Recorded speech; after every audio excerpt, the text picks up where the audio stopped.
a poll that we were going to do. We'd like to introduce ourselves and then get a sense of who else on the phone. If we have time at the end, I'll do the poll then, but at this point, I'm just going to continue going forward. And leap into some background information for all of you. So this is the watershed we're talking about here. It's on this map. It's the Mississippi Valley watershed. Just so you know, Mississippi Valley Conservation Authority also has responsibility for the Carp River watershed, which is primarily located in the city of Ottawa, as well as portions of the Ottawa River. So if you go to the upper right there, there's a whole other section of watershed that we're responsible for. But this planning exercise pertains to the Mississippi Valley, and it extends all the way up into Addington Highlands and discharges into the Ottawa River at Goleta, downstream into the Ottawa River. So if you could go to the next slide, please.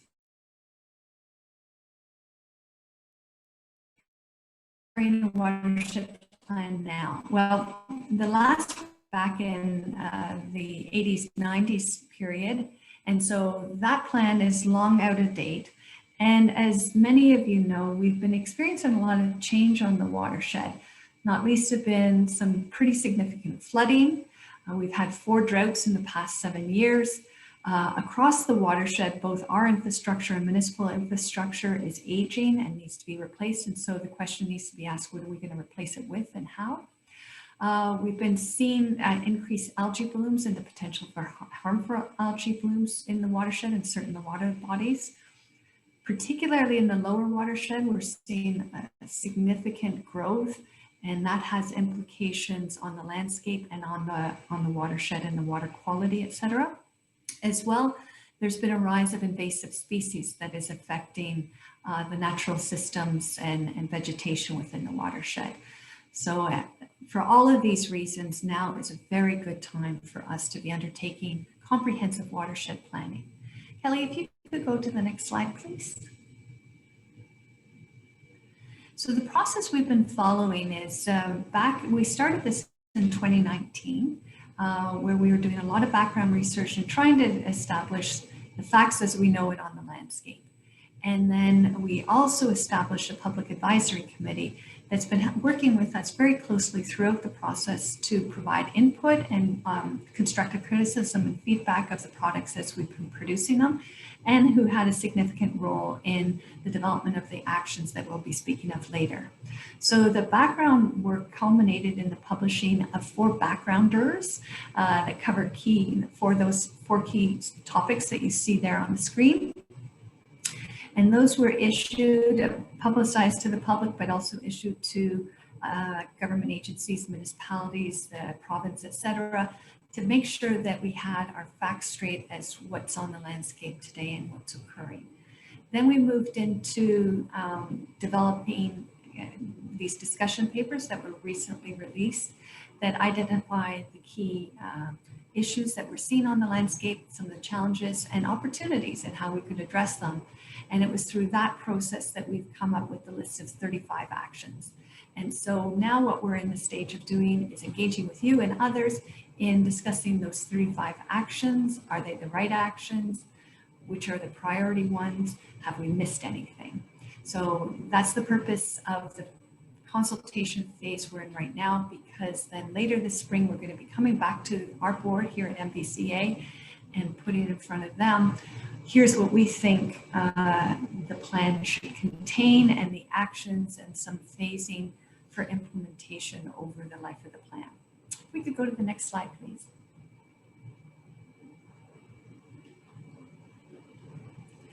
So in addition to reaching out to the members of the PAC, which has a representation from across the watershed, you can see, there's a long list of people who we've been engaging with at various stages throughout the process, but now we're really wanting to broaden it and engage the broader, such as yourselves. We admittedly tried to do that this time last year, but we're releasing those background documents literally within the week or two of COVID hitting, and we've been having challenges. So at that time, in terms of engaging with the public, we were competing for message communications time with much bigger issues. So thankfully, we're now at this stage where I think a lot of people are very comfortable with these kind of interactive tools, and so we talks to engage with a broader cross section of people in the watershed. If we could go to the next slide, please. So through the process to date, we've been crystallizing, what are the key things we need to be focusing on? And they've been broadly grouped into these headings or these themes. So integrated management and collaboration. One of the things that the backgrounder speaks to, and it's also raised during these discussion papers we recently released, is how interjurisdictional water management is, and therefore the criticality of us as MVCA interacting with land and visitors to the community and municipalities, the province, other dam operators, that it really, water management requires an interdisciplinary and interjurisdictional discussion and planning and action. Obviously, water management, how we're managing water. We own and operate several dams. Others also own and operate dams. There are natural hazards that we need to be managing, not just of the flooding type, but also unstable slopes and soils and the like. Water quality is a growing issue, particularly with increased land development and these potentially harmful algae blooms. Climate change is a theme that's been throughout and underlies much of what we're talking about. Any of the challenges that we've identified throughout this planning process is just exacerbated by the impacts of climate change, where we'll be seeing the systems will be tested more by extreme events of either flooding or drought, etc. Growth and development is occurring at a fantastic rate, as I've mentioned, and is going to continue to put pressures on both surface and groundwater systems, as well as natural systems such as our forests and wetlands that help to mitigate the impacts of climate change, as well as to absorb and uptake water that would otherwise hit the river system and be channeled down through it. So on that, along that lines, the natural systems and how we need to manage them as well, both for ecological services to the environment, but also the roles that they play for us in terms of flooding mitigation, et cetera.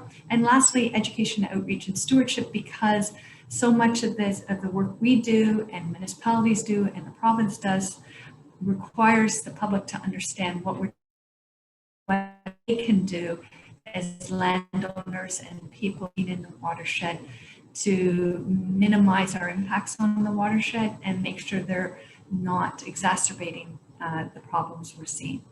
So at this point, I'm going to turn it over to Kelly, and she's going to be presenting all the details around what we found with the natural systems and tell you a bit about the challenges and opportunities and some of the actions we think should be taken. So take it away, Kelly.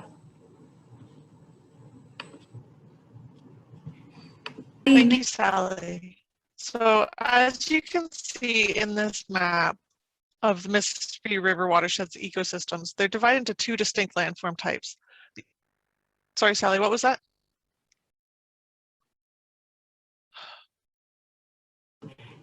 All's good, Kelly. Keep going. All right, thank you. I did get a warning about unstable internet connection. I apologize. That's why I'm keeping my video off, is to try to reduce load. So as you can see, the on-shield area is predominantly the western 2/3 of our watershed. It is dominated by forest cover and has abundant lakes, rivers, and wetlands. Populations in the west are predominantly well distributed, and development focus is mostly on waterfronts. The off-shield area in the east is dominated by agriculturally developed lands, as well as growing towns such as Carlton Place and Mississippi Mills. This area has less tree cover and fewer surface water features than the on-shield area. Implementation of the provincial policy statement is determined by eco-district. So understanding this geography is important to keep in mind as we move forward through the slides. I'm going to start off with some key facts about the Mississippi River watershed, then move into themes of challenges and opportunities, before concluding with our current list of proposed action items.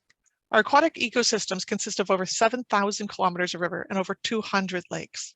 Our overall wetland cover sits at 13% of total area. Many of the wetlands are evaluated as provincially significant, are located in the east, off-shield areas. In the west, there are a lot of wetlands. However, there are fewer wetlands that have been evaluated to determine their provincial significance. Environment Canada's How Much Habitat is Enough guide recommends that a watershed should maintain a minimum of 10% wetland cover, as well as 30% forest cover and 10% forest interior cover. 70% of our forests are on private lands, while 28% are on Crown land, and the remaining 2% are municipal or county lands or land trust managed properties. So you can see in the table, the areas in the on-shield portion of the watershed are above the minimum targets for forest cover. However, the areas in the east are at or below the recommended minimum targets. Also within our watershed are ecosystems that the province has designated as areas of natural or scientific interest, also known as ANSIs. ANSIs are either provincially significant or candidates awaiting confirmation by the province. ANSIs are sites that exhibit important ecological or geological features that exist outside of the protection of provincial or national parks or conservation reserves. Many ANSIs in our area contain habitat such as provincially significant wetlands or include other sensitive and unique ecosystems such as alvars. There are 22 identified ANSIs within our watershed, 13 of which are currently classified as provincially significant. Moving on to species at risk, there are 30 known species within our Mississippi River watershed.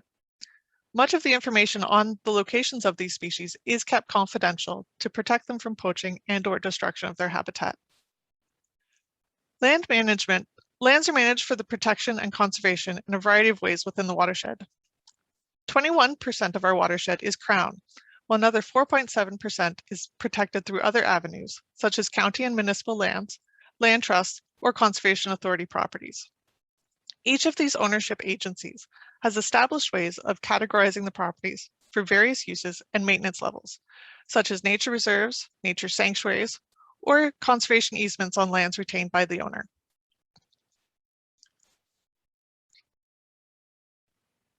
Impacts from climate change are an overriding challenge for all of us as we move into the future. Extreme fluctuations in temperature, precipitation, and the frequency of natural disasters can have far-reaching and complicated consequences within our watershed. Further to the challenges of climate change, we have a few specific challenges we'll elaborate on in the following slides. Protection of aquatic environments is largely dealt with through regulating activities on lands near waterways. For example, one primary way to mitigate the impacts from upland clearing and development and reduce runoff into the water is by maintaining or enhancing shoreline vegetation. This is also called riparian vegetation. Its removal regulation is generally only applied in the context of a development application, such as an application for waterfront rebuild or expansion. Riparian vegetation itself is not usually directly regulated unless related to a species at risk legislation. Protection of riparian areas also provides a corridor function for species to travel safely between the various ecosystems they require throughout the course of their life. The primary challenge with wetlands is their historic and possible continued loss from our landscape. A Ducks Unlimited study has estimated that 65% of the wetlands in the eastern watershed have been historically lost due to human land use. Current wetland cover is just above a recommended minimum target of 10%. Current and continued loss of wetland habitat is possible through changing land uses, development pressures, and climate change. Loss of wetland is difficult to monitor without good, frequent air photo and map updates, which require money and staff resources.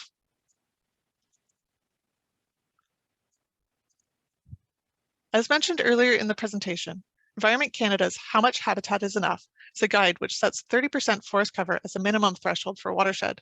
This is viewed as a high-risk approach that may only support less than 1/2 of the potential species richness and marginally healthy aquatic ecosystems. It would be prudent to maintain habitat coverages well above the suggested minimum thresholds in the guide to provide habitat resiliency and native species diversity into the future. 70% of our forest cover is privately owned, There is a reliance on those private property owners to independently implement best management practices that would mitigate impacts to the surrounding ecosystem. Also touched upon earlier is the presence of ANSIs within our watershed. For the ones that are not confirmed as provincially significant, there's a challenge in inconsistent protection across the various municipalities' official plans. Species at risk protection is primarily captured only for activities that are subject to Planning Act applications. Otherwise, there's a lack of protection, oversight, and monitoring of activities that may be harmful to rare species and their required habitats. The provincial policy statement requires that natural heritage systems within ecoregion 6E, which is the eastern off-shield area, be identified within municipal official plans. Acceptance of natural heritage system mapping and policies for private lands by the public and their municipal representatives is challenging because of potential for regulatory implications.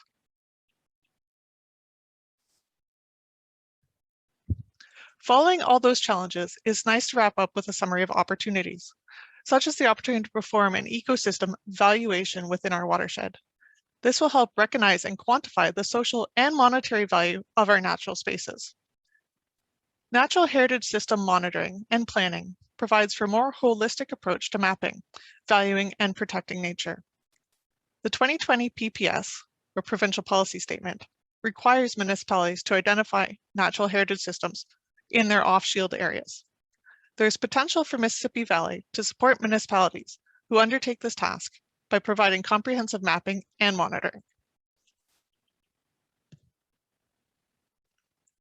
Further opportunities come in the application of existing regulatory tools from the Ministry of Natural Resources and Forestry, Mississippi Valley Conservation Authority, and the Provincial Policy Statement. Each of these regulatory tools have requirements for the implementation of best management practices to mitigate potential harmful impacts of development near natural heritage features.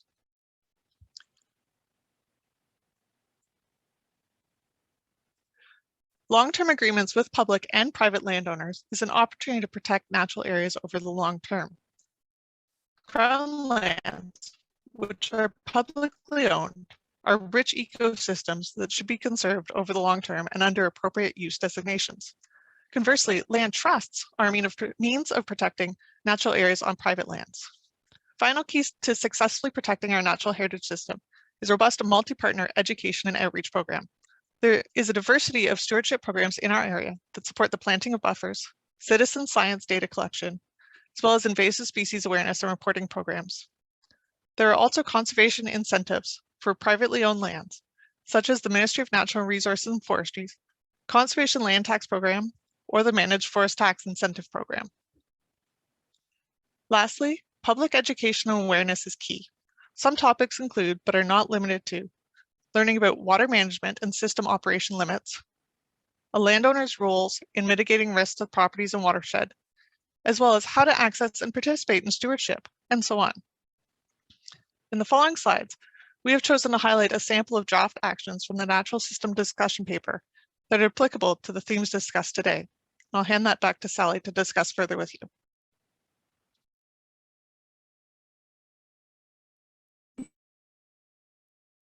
That, Kelly.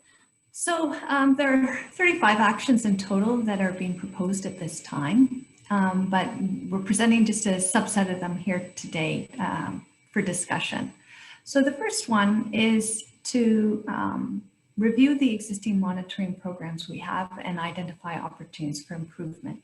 As always, there's a challenge in terms of resources, and so we need to make sure that whatever monitoring we are doing is answering the questions we want to answer. So this could include, a review of forest and wetland cover assessment, which we don't do a whole lot of right now. Other types of monitoring that we do. As well, in association with that is potentially setting measurable targets. Right now, we generally report out on how our systems compare to provincial or to federal targets, but not to targets that we might want to set at a watershed level relevant to our particular setting. And so for that, we want to work with our local municipalities, lake associations and the like, to figure out what would be appropriate targets that we would want to achieve and work towards on the watershed. And they may vary according to where we are in the watershed, not least of which between on and off shield, for example. Kelly, if you could move to the next slide.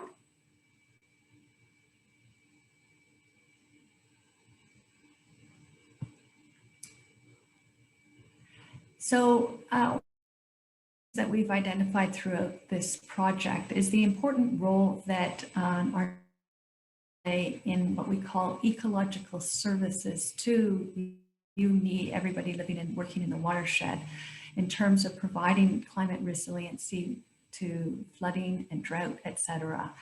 And there are methodologies now generally available and accepted as practice to actually evaluate and put a dollar financial value associated with those services. That would allow us to say, for example, maintaining a 100-acre forest is the equivalent of dollars or whatever the case may be, because of the role it plays in mitigating runoff from the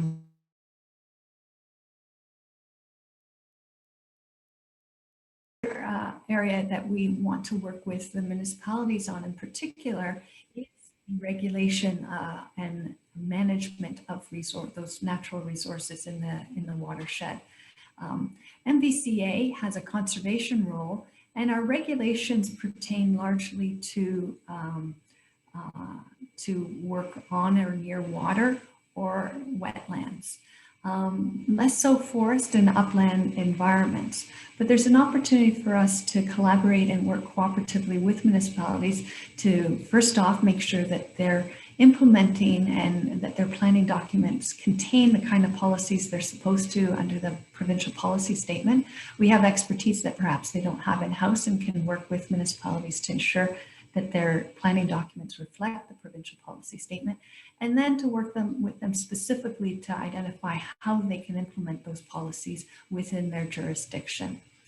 And then lastly, to develop a land conservation strategy within the watershed, that there is a lot of land in the upper watershed that's Crown owned, but as we move our way downstream through the system, it becomes increasingly in private ownership.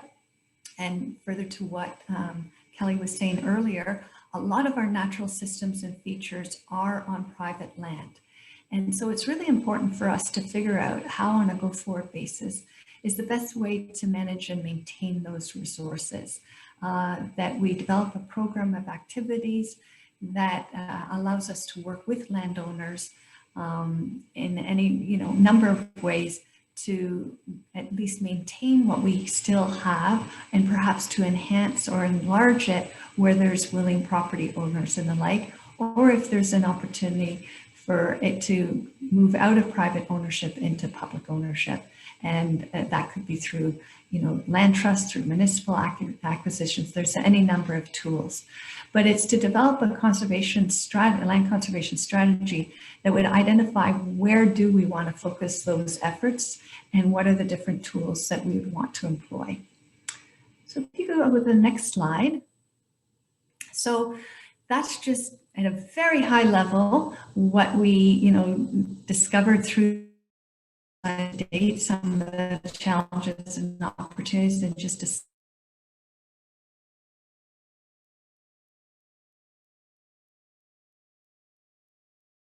encourage you to read.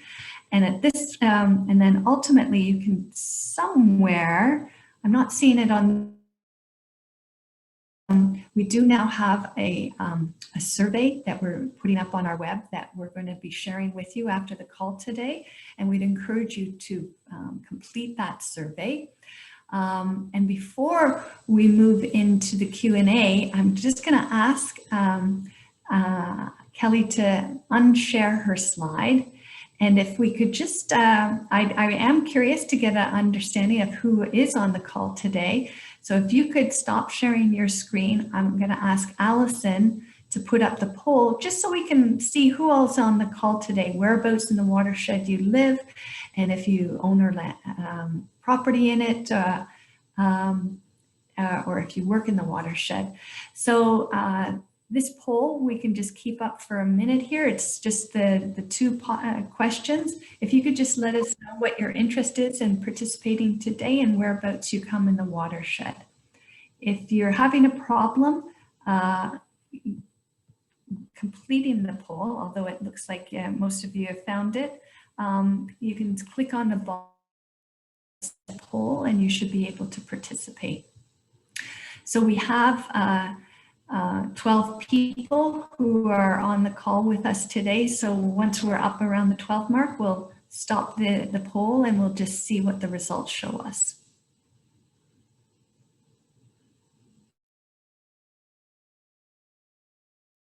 Are anonymous.